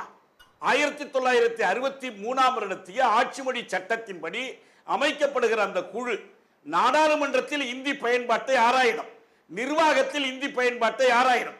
அதற்கு பதிலாக இருக்கிற உயர்கல்வி நிறுவனங்களில் இந்தியை கல்வி மொழியாக்குவது பற்றி அது அறிக்கை கொடுத்துச்சு. சொன்னது மட்டுமல்ல, ஐஐடி, எய்ம்ஸ், ஐஐஎம் இந்த நிறுவனங்களில் எல்லாம் இந்தி கல்வி மொழி ஆகவில்லை என்றால் இந்தியாவின் பொது மொழியாக இந்தியாவை ஆக்க முடியாது. இது அமித்ஷாவினுடைய அறிக்கை. இந்தியாவுக்கு ஒரு பொது மொழியை அரசமைப்பு சட்டம் குறிப்பிடவில்லை. இந்தியாவுக்கு ஒரு தேசிய மொழி கிடையாது. இந்தியாவில் ஆட்சி மொழி என்று மட்டும்தான் இந்தி இருக்கு, துணை ஆட்சி மொழி ஆங்கிலம் இருக்கு. அது சரி தவறுங்கிறது வேறு செய்தி. எல்லாவற்றை விட அரசமைப்பு சட்டத்தினுடைய 348வது உறுப்புல அவங்க தெளிவா ஒன்று சொல்லியிருக்கிறாங்க. என்ன? நீதிமன்றங்களின் மொழியும் சட்டமன்றங்கள், நாடாளுமன்றங்கள் இயற்றக்கூடிய சட்ட முன்வடிகளின் மொழியும் ஆங்கிலம்தான். இன்னைக்கு நீங்க என்ன பண்றீங்க? சாட்சிய சம்ஹிதா, சுரக்ஷத் இந்தி பெயர்கள்ல புதிய குற்றவியல் சட்டங்களை இயற்றுறீங்க. புதிய குற்றவியல் சட்டங்களுடைய உள்ளடக்கம் என்ன? சீர்திருத்தம் அல்ல, ஆனால் அந்த சட்டங்களை ஆங்கிலத்தில் மட்டும்தான் வைத்துக் கொள்ள முடியும் என்று அரசமைப்பு சட்டம் கட்டளையிடுகிறது. பேரை மாத்துறதுனால சட்டங்கள் சமஸ்கிருத சட்டங்களா மாறிடாது. இது உங்களுடைய சமஸ்கிருத பாசத்தை காட்டுது. இதையெல்லாம் தமிழ் படுத்துங்க, தமிழ்ல கொண்டு வாங்க, அதுக்கு சட்ட அங்கீகாரம் கொடுங்க. சிஆர்பிசி சொல்றத, இந்தியன் பீனல் கோட் சொல்றத, இந்தியன் எவிடன்ஸ் ஆக்ட், சாட்சிய சட்டம்ன்றதெல்லாம் சமஸ்கிருதத்துல பேரை மாத்திட்டாங்க, ஹிந்தியை ப்ரோமோட் பண்றாங்கன்றீங்க. திரு மோடி உள்ளன்போடு தமிழை நேசிக்கிறார், உண்மையான தமிழர் என்னைய போன்றவங்க அவரை ஆதரிக்கிறோம் அப்படின்னு சொல்றாரு. இது எப்படி உண்மையான தமிழர்னு ஒன்ன கண்டுபிடிக்கிறது? உள்ளன்போடு அவர் நேசிக்கிறாரா இல்லையான்றதை எந்த அளவுகோலை வச்சு சார் பாக்குறது? அவங்க விருப்பங்க. நம்ம அதுல எல்லாம் நான் குறிக்கிட விரும்பல. ஒருத்தர் மோடியே அப்படி மதிக்கிறதுக்கான உரிமை அவருக்கு இருக்குது. வாக்காளர்களும் தமிழ் மக்களும் இப்படி எல்லாம் ஏமாறுவார்கள் என்று யாரும் எதிர்பார்க்க வேண்டாம். என்ன, நான் ஆதாரத்தோட சொல்றேன். அமித்ஷா தலைமையிலான ஆட்சி மொழி குழு தமிழ்நாட்டில் தமிழை ஆட்சி மொழி ஆக்க வேண்டும் என்று பரிந்துரைத்ததா? இல்ல தமிழைத்தான் நீதிமன்ற மொழியாக்க போராடுறாங்களே வழக்கறிஞர்கள், பாஜக ஆதரிச்சதா?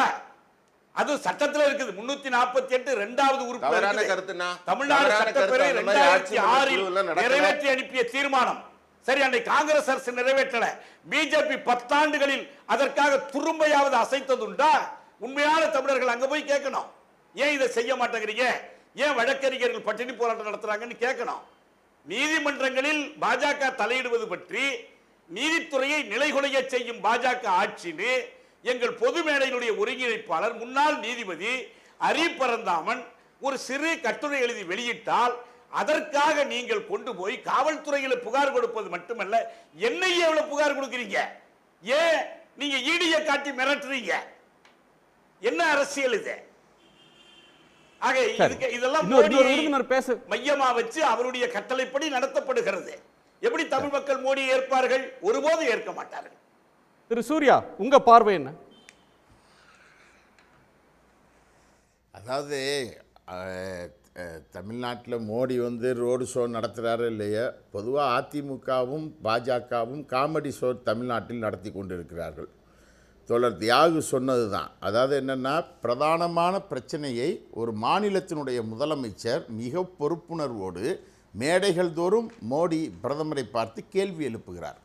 அந்த கேள்வி எந்த ஒன்றிற்காவது அவர் இங்கே வந்தவர் 7 முறை வந்தவர் பதில் சொல்லவே இல்லை. நீங்கள் வந்து அது பிரதானமான பாஜக 10 ஆண்டு காலம் ஆண்டிருக்கிறது மத்திய ஆட்சியை. அவர்கள் மேல் ஏராளமான விமர்சனங்களை மக்கள் முன்வைக்கிறார்கள், கட்சிகள் முன்வைக்கிறது. அதற்கு பொறுப்பான பதிலை அவர் தெரிவிக்க வேண்டும். மாறாக அவர்கள் அது குறித்து எதுவுமே பேசாமல் இதுபோல் இருவரும் நீ பெரிய ஆளா நான் பெரிய ஆளா பார்த்துருவோமா அப்படின்னு பேசுறது இருக்குல்ல, இது பிரதான மக்களுடைய பிரச்சனைகளிலிருந்து திசை திருப்புவதற்காக இவர்கள் இருவரும் சேர்ந்து செய்யக்கூடிய வேலையாக இருக்கிறது. ஏன்னா சிஏஏ பேசுனா அதிமுகவுக்கு பிரச்சனை வந்துடும், பாஜகவுக்கு டோட்டலாகவே பிரச்சனை. அப்போ விவசாய மசோதாவை பற்றி கேள்வி எழுப்புகிறார். நீங்கள் தானே ஆதரிச்சிங்கன்னு கேட்குறாரு. ஆனால் நீங்கள் விவசாயின்னு சொல்கிறீங்களேன்னு கேட்குறாரு. இந்த மாதிரியான விஷயங்களுக்கெல்லாம் பொறுப்பாக பதிலளிக்க வேண்டியவர்கள் இவர்கள் இருவருக்குள் சண்டை போட்டுக்கொள்வது போல் போட்டுக்கொண்டு பிரதானமாக எழுப்பக்கூடிய கேள்விகளில் இருந்து மக்கள் மத்தியில் விவாதத்தை திசை திருப்பக்கூடிய ஒரு அரசியலைத்தான் இவர்கள் இருவரும் செய்கிறார்கள். இது ஒரு பெரிய அளவிற்கு ரசிக்கக்கூடியதாக ஒன்றும் இது இல்லை என்பதை புரிந்து கொள்ள வேண்டும். ரெண்டாவது வந்து அண்ணாமலை வந்து 2 திராவிட கட்சிகளையும் கண்ணை விட்டு நோண்டுதாரு. அண்ணாமலையெல்லாம் ஒரு ஆளாகவே இங்கே கணக்கில் எடுக்கக்குள்ள பிரதமரை பார்த்து கேள்வி எழுப்புகிறார்கள். தேசத்தினுடைய தலைவராக அவர் இருந்தவர், அவர் 10 ஆண்டு ஆட்சி நடத்தியவர். நீ யாராவது அண்ணாமலையை பற்றி பேசுகிறாரு? முதலமைச்சர் எந்த இடத்துலையாவது அண்ணாமலையை பற்றி பேசுகிறாரா? பாஜகவினுடைய ஆட்சியை பற்றிய அந்த பிரதமரை பற்றி கேள்வி எழுப்புகிறார். அண்ணாமலை நான் தான் ஒரு ஆள் நானும் வண்டியில் வந்து ஏறிக்கிறேன்னு ஏறுறாரு.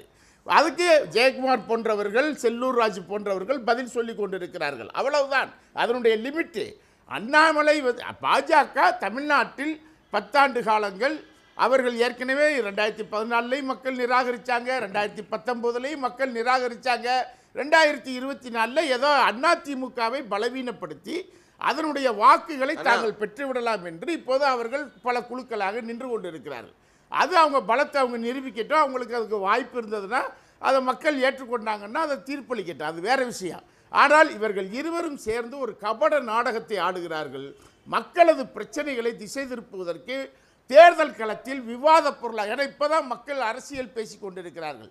இந்த அரசியல் பேசி எல்லா காலத்திலையும் கட்சி பேசும், ஆனால் இப்போது மக்கள் அரசியலை விவாதிக்கக்கூடிய ஒரு களமாக, மக்கள் யாருக்கு வாக்களிக்க வேண்டும் என்ற ஒரு களமாக மக்கள் அரசியல் பேசி கொண்டிருக்கக்கூடிய நேரத்தில் இவர்கள் இது போன்ற விவாதங்களை திசை திருப்புவதன் மூலமாக செய்கிறாங்க. ஒன்று ஸ்ரீகாந்த் கேட்குறாரு, தமிழ்நாட்டில் ரோடு ஷோ நடத்துறதுக்கு யாருக்காவது இது இருக்கா அப்படின்னு சொல்லி. பாவம் எங்கே படுத்து கிடந்தாருன்னு தெரியல. சசிகலாவை ஜெயிலிருந்து பெங்களூரில் விடுதலை பண்ணால் அந்த அம்மா மெட்ராஸ் வர்ற வரைக்கும் ரோடு நிறைக்க ஆள் நிற்காங்க. ஜெயலலிதா அம்மையார் போகாத ரோடு ஷோ கிடையாது, கலைஞர் போகாத ரோடு ஷோ கிடையாது. ரோடு ஷோ இவர்கள் நடத்தினால் தமிழ்நாடு தாங்காது. அந்த அளவிற்கு தமிழ்நாட்டு மக்களுடைய செல்வாக்கை பெற்ற தலைவர்கள். அவர்கள் கொள்கைகளில் மாறுபட்ட கருத்துக்கள் ஒவ்வொருவருக்கும் இருக்கலாம், ஆனால் இவர்கள் எல்லாம் வைகோ போகாத நடைபயணம், சாலை வழியாக மக்கள் நின்று அவரை வேடிக்கை பார்ப்பார்கள். எனவே ரோடு ஷோவை வந்து நாங்கள் தான் நடத்த முடியும், எங்களுக்கு தான் அதுக்கு பேர் ரோடு ஷோ இல்லை. நீங்கள் நடத்தி கொண்டிருப்பது மக்கள் காமெடி ஷோவாகத்தான் அதை பார்த்து கொண்டிருக்கிறார்கள். உங்களிடம் மக்களுக்கு பேசக்கூடிய, மக்களிடம் முன்வைக்கக்கூடிய விஷயங்கள் எதுவுமே இல்லை. எனவே மோடி அவர்கள் என்ன பேசுகிறார் என்று பார்த்தால் ஜோசியக்காரன் சொல்வது போலவே இருக்கிறது. உங்களுக்கு எல்லாம் நல்லாயிரும், உங்களுக்கு அப்படி ஆயிரும், உங்களுக்கு இப்படி ஆயிரும், நீங்கள் நாளை கழிச்சு நல்லா இருவீங்க இப்படின்னு ஜோசியக்காரன் சொல்லிட்டு இருப்பார்ல உட்காந்து, அந்த மாதிரி பேசுகிறாரு. எல்லாரும் 5 பவுன் நகை அடமான வைங்க, 5 பவுன் நகையை கொண்டு போய் எல்லாரும் அடமான வைங்க, நாளைக்கு திமுக எல்லாரும் தள்ளுபடி பண்ணிடும். எல்லாரும் ஐயா நீங்க காமன் சென்ஸ் பத்தி இவ்வளவு நேரம் வகுப்பு நடத்துறீங்க. காமன் சென்ஸ் 3 தடவை நீங்க தான் பேசிருக்கீங்க. ஒரு தடவை பேசுறீங்க, நேரம் கொடுக்கல. ஒரே ஒரு சின்ன டவுட், ஒரே ஒரு டவுட். வித் ஆல் ரெஸ்பெக்ட், விஸ்வநாதத்தை பற்றி அவர் தமிழுக்காக உயிர் நீத்தவர், அவர் பிராமண எதிர்ப்பு சங்கத்தில் வழிநடத்தியவர், நீதி கட்சியினுடைய மகத்தான தலைவர். கியாப்பே விஸ்வநாதத்தை பற்றி எல்லாம் இங்க அவமானப்படுத்தக்கூடாது. நீங்க உங்க குடும்பத்துல பிறந்திருந்தீங்கன்னா வீட்டுக்குள்ள செருப்பும் கிடக்கும். அதுக்கு என்ன செய்ய முடியும்? ஒரே ஒரு நிமிஷம். அவர் பேரன் நானே, எனக்கு எது சரி எது தவறுன்னு தெரியலன்னா அதுல நீங்க வகுப்பெடுக்க வேண்டாம். முதல்வர் வந்து ரொம்ப சென்சிட்டிவா ஒரு கேள்வி கேட்டாருங்களா பொறுப்புணர்வோட. அந்த கேள்வி என்ன சொல்லுங்க? ஒரு கேள்வி சொல்லுங்க. அந்த குடும்பத்துல இருந்து முதல்வர் பொறுப்புணர்வோட கேள்வி கேக்குறாரு. நீங்க அந்த ஒரு கேள்வி சொல்லுங்க, நானே சொல்றேன் பதில். நீங்கள் சூட்டிக் கொள்ள கூடாது. அவர் பொறுப்புணர்வோட என்ன கேள்வி கேட்டார்? அரசியலை பேசுவோம் வாங்க. நீங்களும் உட்காருங்க, நாங்களும் உட்கார்ற பேசுவோம். ஆனால் அதை பற்றி நான் யார் தெரியுமா? நான் அந்த தாராளமா பேசலன்னா அதான் நான் சொல்றேன்.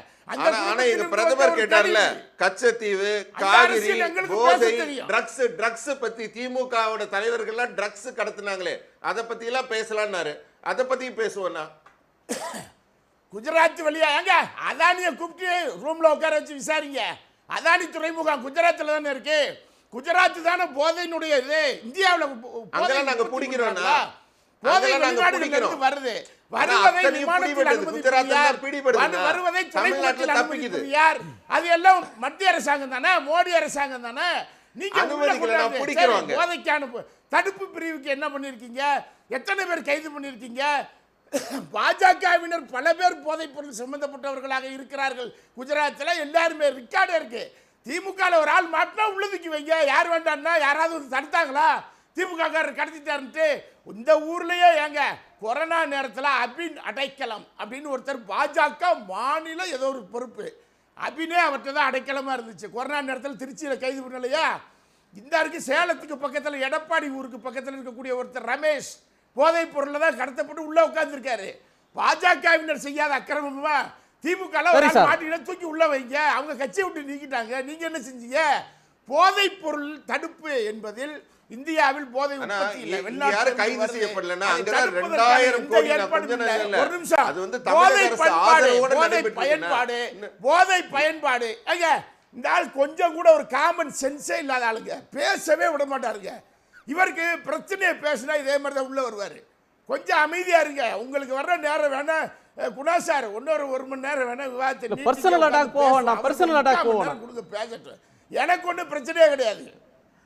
இல்லை எனக்கு ஒன்றும் பிரச்சனையே கிடையாது. பேசும்போது கேளுங்க, பதில் மாற்று கருத்து இருந்தால் மாற்று கருத்தை முன்வைங்க.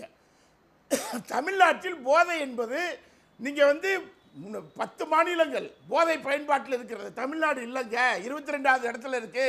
எங்கே வந்து போதையை பேசுறீங்க? முதல் 10 மாநிலத்தில் உத்தரப்பிரதேசம் இருக்கு, ராஜஸ்தான் இருக்கு, பாஜக மாநிலங்கள் இருக்கு. அங்கே போய் அதை பேசுங்க. போதையை தடுத்து நிப்பாட்டுங்க. யார் வேணாம்னு சொன்னது?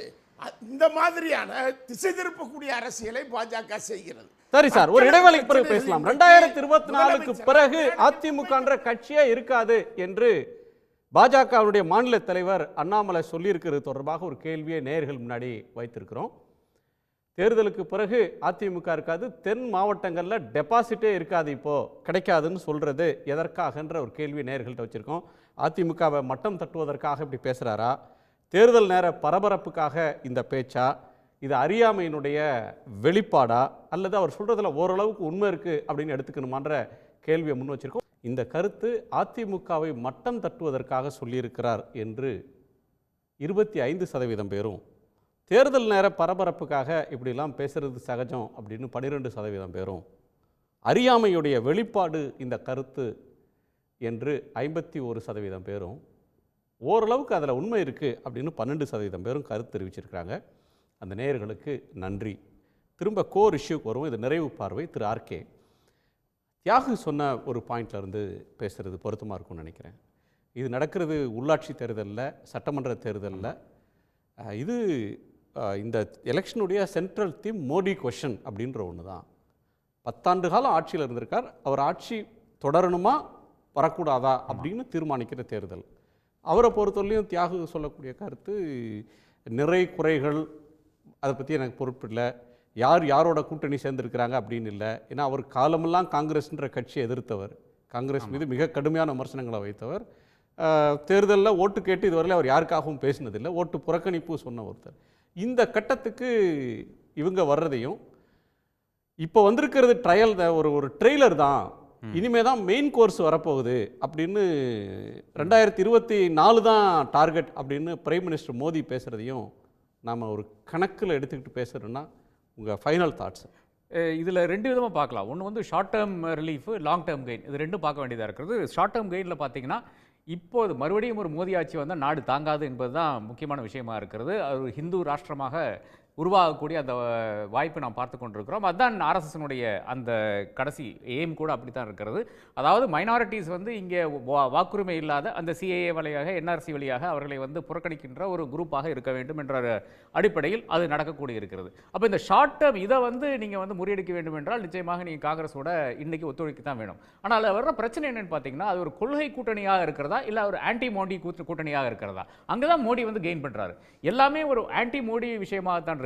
என்றால் இப்போ ரொம்ப கிளவராக பாஜகவும் மோடி என்ன செய்திருக்குன்னு பார்த்தீங்கன்னா, பாஜக என்று ஒன்று இல்லாமல் எல்லாமே மோடி கேரண்டி, மோடி கவர்மெண்ட் என்று பிஐபியினுடைய பத்திரிகை குறிப்பில் வர்ற அளவுக்கு வந்து அதை வந்து மோடி கவர்மெண்ட்டை மாற்றிட்டாங்க. இந்தியன் கவர்மெண்ட்டோ யூனியன் கவர்மெண்ட்டோ கிடையாது, இன்னைக்கு வந்து அது மோடி கவர்மெண்ட்டாக மாற்றி விட்டார்கள். பல இடத்துல பார்த்தீங்கன்னா அனைத்து விஷயங்களையும் வந்து மோடி மோடி மோடின்னு தான் இருக்கும். அப்போ அது ஒரு இண்டிவிஜுவலுக்கு மாறிவிட்டது. அப்போ ஒரு இண்டிவிஜுவலை வந்து அட்டாக் பண்ணுகின்ற ஒரு கூட்டணியாக, இல்லை என்றால் ஒரு லார்ஜர் இஷ்யூவில் பார்க்காத ஒரு கூட்டணியாக இருக்கிறதா? அந்த கேள்வி நிச்சயமாக இவர்களுக்கு முன்னால் இருக்கிறது. அதாவது இப்போ இருக்கின்ற அனைத்து எதிர்க்கட்சிகளும் வந்து ஒரு காமன் மினிமம் ப்ரோக்ராம் வந்து வரவை அது செஞ்சு ஒரு ட்ரா அப் செய்து அதன் பிறகு கூற முடிகின்ற ஒரு சிச்சுவேஷன் இப்போ இருக்கான்னு பார்த்தீங்கன்னா இப்போ கிடையாது. தேர்தல் வந்து விட்டது என்ற ஒரு நிலை இருக்கிறது. அப்போ என்னை பொறுத்தவரை வந்து ஒரு லாங் டேர்ம் பிளானிங்கில் பார்த்தீங்கன்னா நிச்சயமாக இந்தியாவை காப்பாற்ற வேண்டும் என்ற அடிப்படையில் வருகின்ற அரசியல் கட்சிகள் வந்து இந்தியா எப்படி இருக்க வேண்டும் என்ற ஒரு கட்டமைப்பை வைத்துக்கொண்டு நம்முடைய அரசியல் சாசன சட்டம் அம்பேத்கர் சொன்ன விஷயங்களே போதும், இதில் நாங்கள் வந்து இருக்கிறோம், இதை நாங்கள் வந்து நம்புகிறோம், சனாதனம் என்பது இதுக்கு எதிரானது, இல்லை என்றால் இதுக்கு அப்பாற்பட்டது என்ற அந்த விஷயத்தை வந்து காங்கிரஸ் பார்ட்டி என்றைக்கு ஒத்துக்கொள்கிறதோ அப்போத்தான் நிச்சயமாக ஒரு லாங் டேர்ம் சொல்யூஷன் வந்து இந்தியாவுக்கு வரும் என்று இருக்கிறது. ஆனால் இது முக்கியமான விஷயமாக தான் இருக்கிறது. இன்று இருக்கின்ற இந்த ஆட்சியை அகற்ற வேண்டும் என்பது இன்று இருக்கின்ற மக்களுடைய ஒரு முக்கியமான விஷயமா இருக்கிறது. என்னுடைய வாழ்நாளில் வேணால் இது வந்து நிறைவேறாமல் இருக்கலாம் என்று நான் கருதுகிறேன். ஆனால் லாங் டேர்ம்ல நிச்சயமாக இது நிறைவேறும். இந்தியா மறுபடியும் புத்துயிர் வந்து இன்னும் ஒரு ப்ளூரல் சொசைட்டியாக விளங்கும் என்று நான் கருதுகிறேன். அதற்கான வேலைகள் தான் இன்று இருக்கின்ற நாம் அனைவரும் செய்ய வேண்டும். இந்த தேர்தல் அப்படின்ற ஒரு கொஸ்டின்ல தான் இதெல்லாம் பார்க்க வேண்டியது இருக்கு. மீதி 10 ஆண்டு காலம் லாங் டேர்ம் அப்படின்றது வேற. இந்த தேர்தல் அப்படின்ற ஒரு புள்ளியிலிருந்து தான் வேண்டுமா வேண்டாமா, டூ ஆர் டை அப்படின்னு முதலமைச்சர் கூட ஒரு பேட்டியில் சொல்லியிருந்தார் இந்தியன் எக்ஸ்பிரஸ்க்கு. அக்னி, உங்கள் நிறைவு பார்வை. அது நம்ம வந்து மக்கள் அரசியல் பார்வையாளர்கள் தெளிவான ஒரு கருத்தை சொல்லியிருக்காங்க பாருங்களேன். இதை திரும்ப திரும்ப திரு அண்ணாமலை போட்டு கேட்க வேண்டும். 51 விழுக்காடு அறியாமையின் வெளிப்பாடு அப்படின்னு சொல்லியிருக்காங்க. அந்த மக்களுக்கு என்னுடைய தலைசார்ந்த வணக்கங்கள். ஏன்னா திரு அண்ணாமலையை விட தமிழ்நாட்டினுடைய மக்கள் ரொம்ப யோசிச்சு, சார் பொறுங்க சார், என் நேரத்துலையும் பேசுறீங்க, எல்லார் நேரத்துலையும் பேசுறீங்க. தனியாக ஒரு சன் டிவி உங்களை 1 மணி நேரம் இன்டர்வியூ பண்ணும் சார். ஏன்னா நீங்கள் சன் டிவியில் வேலை பார்த்துறோம், உங்களுக்கு முக்கியத்துவம் தருவாங்க. இப்போ நான் எங்களுக்கெல்லாம் தரமாட்டேன், நாங்கள் சாதாரணமாக பேசுகிறோம், எங்கள் நேரத்தில் தான் நாங்கள் பேச முடியும். நான் இப்போ என்ன சொல்கிறேன்னா, நீங்கள் ஒரு கட்சியை, அதாவது ஊர்க்குருவி உயர உயர பறந்தாலும் பருந்து ஆகிவிட முடியாது அப்படின்றத தயவு செய்து மனசுல வச்சுக்கோங்க. நீங்க வந்ததே ஒரு 4 ஆண்டு காலத்தில் ஒரு கட்சி இல்லாம சார், உங்களுக்கு உரிமையை கேளுங்க. எங்கள் கட்சி பாரதிய ஜனதா கட்சியை நீங்கள் ஆட்சிக்கு வரவிடுங்கள் தமிழர்களே, உங்களுக்கு இதை செய்திருக்கிறோம் அப்படின்னு நீங்க கேளுங்க சார். இன்னொரு கட்சி காணாம போயிடும், இன்னொரு கட்சி அழிஞ்சு போயிடும், இன்னொரு கட்சி தெருவில் நிற்க. இதெல்லாம் ஒரு அரசியல் நேர்மறை சிந்தனையா? மக்கள் இதை ஏத்துக்குவார்களா? ஒண்ணு, நீங்கள் தமிழ் ஆர்வலர், நான் இல்லைன்னு சொல்லல, திருத்தணியை தமிழகத்தோடு இணைத்த ஒரு மாபெரும் தமிழறிஞருடைய வாரிசு, நான் இல்லைங்கிற. ஆனால் திரு மோடி அவர்களை ஏன் நீங்கள் எதிர்க்கவில்லை? சரி, எதற்காக எதிர்க்கல அப்படின்னா நான் கேட்கிறேன். ஆகாஷ்வாணி என்று நீங்கள் இப்ப கடந்த சில நாட்கள் முன்னாடி மாத்தினார அகில இந்திய வானொலி நிலையம் என்று அழகான தமிழ் சொல்லை மாத்திய திரு மோடி அவர்களை பாரதிய ஜனதா எதிர்த்துச்சா? ஆனா நீங்க நாடகம் ஆடுறீங்க. எப்படி? நான் தமிழ் மொழியை கற்றுக்கொண்டிருக்கிறேன், உலகம் முழுவதும் தமிழ் மொழியை பரப்ப வேண்டும். ஆமா, நீங்க ஜியு போப்பு பாருங்க.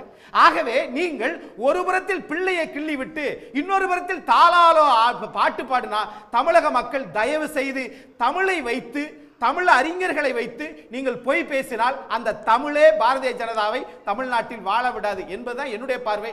நீங்க சொல்றதெல்லாம் சொல்லுங்க, 400 ஏன் சொல்றீங்க? தேர்தல் அறிக்கையே இன்னும் பாஜக விடல. இன்னும் 8 நாள்ல தேர்தல் வந்து முடிய போகுது. தேர்தல் அறிக்கையை விடாம நாங்கள் 60% வெற்றி பெற்று நாங்கள் கோயம்புத்தூர் வெற்றி பெறுவோம்னா எதன் அடிப்படையில்? தேர்தல் அடிப்படையில், எதன் அடிப்படையில்? இன்னொன்னு, 400 இடத்தில் வெற்றி பெறுவோம், உள்ளுவதெல்லாம் உயர் உள்ள 543 வெற்றி பெறுவோம் சொல்லிட்டு போங்க தலைவா. உங்களை யாரு கேட்க போறா? பேசுறது தானே.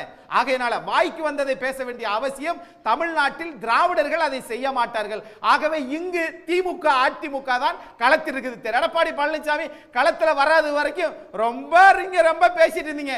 இப்ப வந்து திமுகவும் அதிமுகவும் ஒரு சுற்றுச்சூழல் வந்ததற்கு பிறகு அரசியல் சூழலே மாறி இருக்கிறது. தயவு செய்து இது போன்ற இந்த கட்சி அழிஞ்சு வரும், இந்த கட்சி காணாம போயிடும் அப்படின்னு சொன்னா இந்த மிரட்டல் எல்லாம் நீங்க வேறு மாநிலத்தில் வைத்துக் கொள்ளுங்க.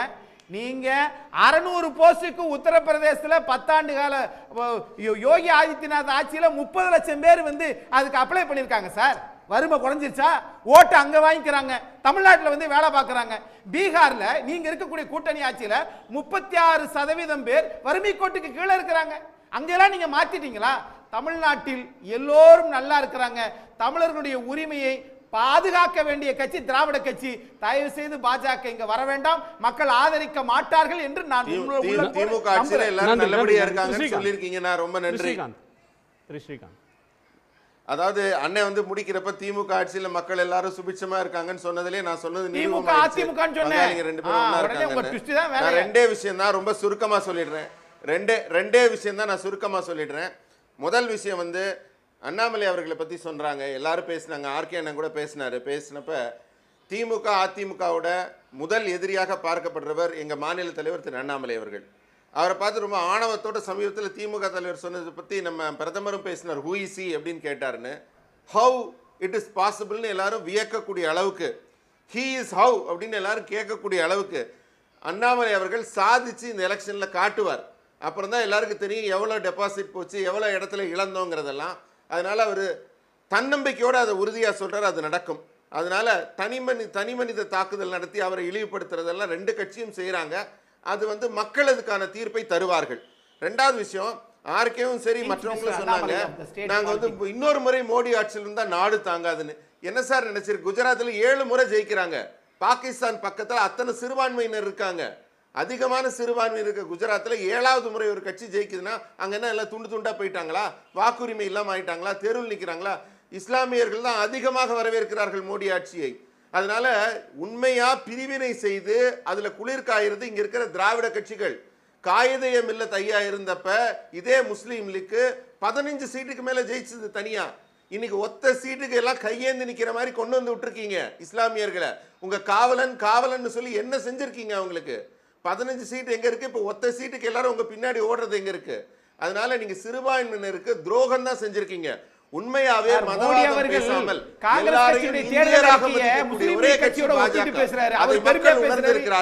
நான் வரலாறு சொல்றேன், புள்ளி விவரத்தோட சொல்றேன். அதனால மோடி அவர்களுக்கு தமிழகத்துல மிகப்பெரிய வரவேற்பு இருக்கு. நாங்க மிகப்பெரிய வெற்றியை குவிப்போம். இதுதான் என் இறுதி செய்தி. நன்றி நன்றி நன்றி. திரு சூர்யா, அதாவது அதான் காங்கிரஸ் கட்சியினுடைய அறிக்கை வந்து முஸ்லீம் லீக் அறிக்கைன்னு பேசினவர் தான் 2000 பேர் அங்கே படுகொலை பண்ணதுக்கு யார் காரணம்?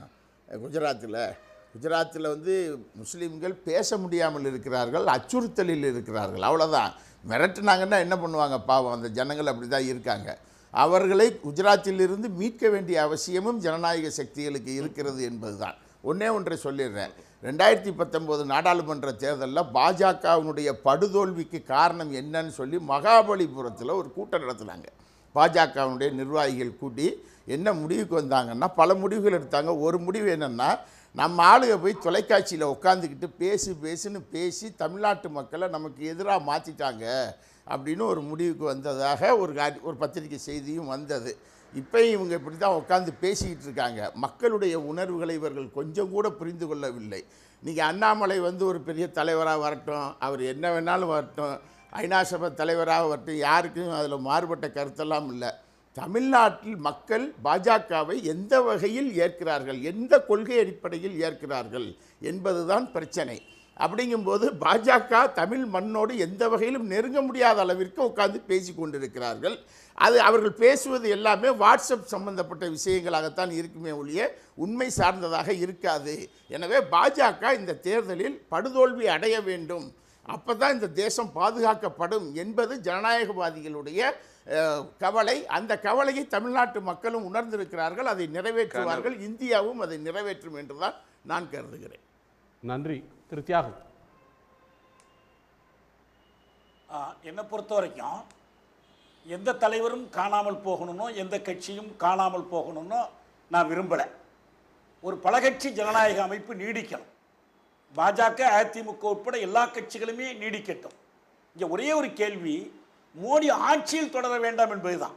மோடி நாடாளுமன்ற உறுப்பினராகட்டும், எதிர்கட்சி தலைவராகட்டும், எது வேணாலும் இருக்கட்டும், மோடி ஆட்சி. எனக்கு ஒரு கேள்வி என்ன கேட்குறேன்னா, இந்த 10 ஆண்டு கால ஆட்சி பற்றி மோடியினுடைய மதிப்பீடு என்ன? மற்றவங்கெல்லாம் போக மோடி என்ன மதிப்பீடு செய்கிறார்? வேளாண் சட்டங்களை கொண்டு வந்தார். 2 ஆண்டு காலம் விவசாயிகள் போராடினாங்க. டெல்லியை சுற்றி அயல் நாட்டு இராணுவத்தை தடுப்பது போல ஆணி அடித்து வச்சாங்க. எல்லாவற்றையும் மீறி அவர்கள் வெற்றி பெற்றாங்க. உண்மையிலேயே அண்ணாமலை ஒரே ஒரு முறை தலைகுனிவு அடைய செய்தவர் மோடி தான். ஏன் தெரியுமா? முதல் நாள் அண்ணாமலை சொன்னார், வேளாண் சட்டங்களில் ஒரு எழுத்தை கூட திருத்த மாட்டோம், ஏனென்றால் இது நரேந்திர மோடி கொண்டு வந்த சட்டம். அடுத்த நாள் நரேந்திர மோடி அறிவித்தார், வேளாண் சட்டங்களை திரும்ப பெறுகிறோம். என விவசாயிகள் இதை புரிந்து கொள்ளவில்லை என்று காரணம் சொன்னார். இன்னமும் அந்த சிக்கல் தீர்ற ஆதார விலைக்காக அவர்கள் போராடி கொண்டிருக்கிறார். நம்முடைய முக்கியமான கேள்வி என்னன்னா, மோனடைசேஷன், பணமதிப்பு நீக்கம், டிமோனடைசேஷன் கொண்டு வந்தாங்க. நிர்மலா சீதாராமன் அண்மையில் அளித்த இடைக்கால நிதி அறிக்கையில் டிமோனடைசேஷன் பற்றி பேசவே இல்லை. அடுத்து மோனடைசேஷன் பைப்லைன் சொல்லி பொதுத்துறை நிறுவனங்களை எல்லாம் விற்று காசாக்குனாங்க. வாஜ்பாய் காலத்தில் ஒரு டிஸ்இன்வெஸ்ட்மெண்ட்னு ஒரு துறை உருவாக்குனாங்க முதலீட்டை ஒழிப்பதற்கு. இப்போ அதனுடைய தொடர்ச்சியாக எல்லா பொது சொத்துக்களையும் விற்றார்கள். விட்டு 6 லட்சம் கோடி ரூபாய் அந்த தொகைக்கு இதை பெரு முதலாளிகள் வாங்கினாங்க. இந்த வாங்கின காசுல ஒரு பங்கு தான் இந்த தேர்தல் பத்திரம் என்று அவர்கள் கொடுத்த 12,500 கோடி. அதில் 55 விழுக்காடு பிஜேபிக்கு போனுச்சு. நாங்கள் எங்களுக்கு எவ்வளோ காசு வந்துச்சுன்னு கணக்கு வச்சுக்கிறது இல்லை என்று பதிலளித்தாங்க. பிரைம் மினிஸ்டர்ஸ் கேர், பிஎம் கேர்ஸ்னு ஒரு திட்டம், அப்புறம் எலக்ட்ரல் ட்ரஸ்ட்னு பல அமைப்புகள், எதுலையுமே இல்லை. ஒரே ஒரு சான்று மட்டும் சொல்றேன், மோடி எந்த விதத்திலும் திருந்தவில்லை, கடந்த காலத்தை அடக்குமுறை பற்றி வருந்தவில்லை என்பதற்கு ஒரு சான்று என்னன்னா, அஜய் மிஸ்ரா தேனின்னு ஒரு அமைச்சர் இருந்தார். அவர் லக்கிம்பூர் கேரி தொகுதியைச் சேர்ந்தவர், உத்தரப்பிரதேசத்தில். அங்கு அவருடைய மகன் விவசாயிகள் மீது வண்டி ஏற்றி 4 விவசாயிகளும் ஒரு பத்திரிகையாளரும் கொல்லப்பட்டார். ஆனால் கைது செய்யாமல் இருந்தாங்க. கடுமையான எதிர்ப்பு வலுத்த பிறகு அவரை கைது பண்ணாங்க. அமைச்சர் பதவி விலகணும்னு கேட்டாங்க. ஏன்னா அமைச்சர் முன்னாலே இது நடந்துச்சு, எதுக்குமே பணியல. இன்றைக்கு அதே வேட்பாளர் அதே தொகுதியில் பாரதிய ஜனதா கட்சியினால் நிறுத்தி வைக்கப்பட்டிருக்கிறார். இதுதான் உண்மை. பாரதிய ஜனதா கட்சியினுடைய நாடாளுமன்ற உறுப்பினர்கள் ஒரே ஒரு முஸ்லீம் கிடையாது. இந்தியாவுடைய ஒரே ஒரு முஸ்லீம் மாநிலம் காஷ்மீர். அந்த காஷ்மீரில் என்ன பண்ணாங்க, அந்த மக்களை எல்லாம் திறந்தவெளி சிறையில் அடைச்சு வச்சாங்க. காஷ்மீரின் தனிநிலையை நீக்கினாங்க. சட்டசபையாக இருந்தால் 5 ஆண்டுக்கு ஒரு முறை தேர்தல் நடத்தணும்னு யூனியன் டெரிட்டரியா மாத்தினாங்க. ஒரே ஒரு யூனியன் டெரிட்டரி இருந்துச்சு, லட்சத்தீவுகள், அதையும் கலைச்சிட்டாங்க. இப்படி வரிசையா அடுக்கிக் கொண்டே போகலாம். மோடி அந்த டிமானிட்டைசேஷனுக்கு வருந்தல, பணம் மதிப்புக்கு வருந்தல, வேளாண் சட்டங்களுக்கு வருந்தல, இடிக்கப்பட்ட பாபர் மசூதியினுடைய இடிபாடுகள் மீது ஒரு ராமர் கோயிலை கட்டி தானே பூசாரியாக இருந்து அந்த ராமர் கோயிலை பிரதிஷ்டை செய்தது பற்றி வருந்தல, சிறுபான்மை மக்கள் மீது ஹிஜாப் உரிமையை மறுத்ததன் மூலமாக அவருடைய கல்வி உரிமையை மறுத்தது பற்றி வருந்தல. எந்த விதத்திலும் அவர்கள் திருந்தல. இந்து ராஷ்டிரம் என்ற திட்டத்தில் அவர்கள் உறுதியாக இருக்கிறார்கள். இந்து ராஷ்டிரம் என்பது எல்லா இந்துக்களுக்குமானதல்ல. அதனுடைய தெளிவான சான்றுதான் EWS எனப்படுகிற உயர் சாதியினருக்கான தனி இடஒதுக்கீடு. ஏழையா இருந்தாலும் உயர் சாதியா இருந்தால் மட்டும் இடஒதுக்கீடு உண்டு. இப்படி மொத்தத்தில் இந்த ஆட்சி மக்களுக்கு எதிரானது, தேசிய இனங்களுக்கு எதிரானது, அனைத்து மொழிகளுக்கும் எதிரானது, சிறுபான்மை மக்களுக்கு எதிரானது. இந்த ஆட்சியை நீக்குவதற்கு இந்த வாக்குரிமையை பயன்படுத்த கட்சிகள் எல்லாம் ஒழிக்க வேணாம், எந்த தலைவரும் காணாமல் போக வேணாம், எந்த கட்சியும் காணாமல் போக வேணாம். ஒரு பலகட்சி ஜனநாயக முறை இங்கே நீடிக்கணும்னு நான் கருதுறேன். நன்றி, வணக்கம். நன்றி, நன்றி, மிக்க நன்றி. உங்கள் அனைவருக்கும் நன்றி. மீண்டும் சந்திப்போம். இது கேள்விக்களம், மக்களின் மேடை.